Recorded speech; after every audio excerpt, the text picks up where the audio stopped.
শিল বাটায় মশলা পিষি সব সময়, তো এটাকেও ভালো করে পরিষ্কার পরিচ্ছন্ন করা উচিত, কারণ এর মধ্যে যে মশলাগুলো ঢুকে থাকে ভিতরে থাকে সেগুলো পরে পরে থেকে সবজির মধ্যে চলে যাবে, রান্নার মধ্যে চলে যাবে। তো মাঝে মাঝে এটাকেও আমাদের পরিষ্কার পরিচ্ছন্ন করা দরকার। তো আমি এখন কী দিয়ে পরিষ্কার করছি সেটাই দেখাবো।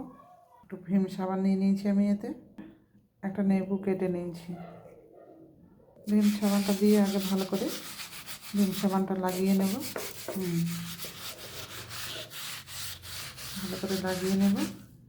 এরপর যে লেবুর খোসাটা আছে, লেবুর খোসাটা দিয়ে ভালো করে ঘষে ঘষে ঘষে ঘষে পরিষ্কার করে নেব। লেবুর খোসাটা দিয়ে ভালো করে করে ঘষতে থাকবো।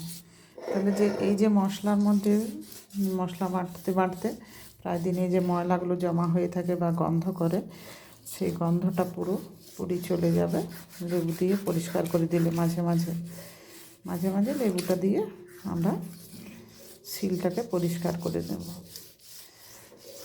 পরিষ্কার করে ভালো করে শুকিয়ে নেব। তাহলে যে মশলাগুলো এর মধ্যে কিছু কিছু সময় মশলা ঢুকে যায় বাটতে বাটতে, সেগুলো ভিতরে থাকবে না। যেমন পোস্ত, সরষা এগুলো সাধারণত ভিতরে চলে যায়, তো সেগুলো পরিষ্কার হয়ে যাবে। কীভাবে আমি শিলবাটা পরিষ্কার করছি দেখে নিন। আমি ভীম সাবান দিয়েছি, সাবান বা লিকুইড যে কোনো দিতে পারেন, এবং তার সাথে একটা লেবুর খোসা দিয়ে ভালো করে ঘষে মেজে পরিষ্কার করে নিতে হবে।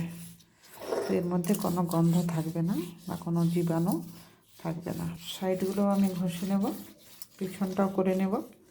সাইডগুলো পরিষ্কার করে নিচ্ছি, এরপর সাইডগুলো পুরো পরিষ্কার করে নিচ্ছি।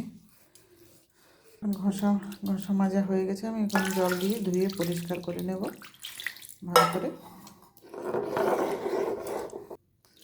জল ঢেলে ভালো করে ধুয়ে পরিষ্কার করে নিচ্ছি।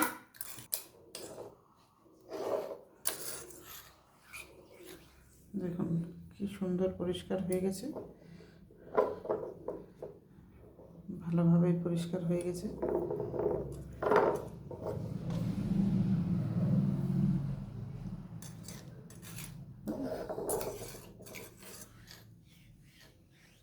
এইভাবে শিলবাটা বা শিলনোড়া যে ভাষাতেই আপনারা যেভাবে বুঝেন, একে পরিষ্কার করে নিন।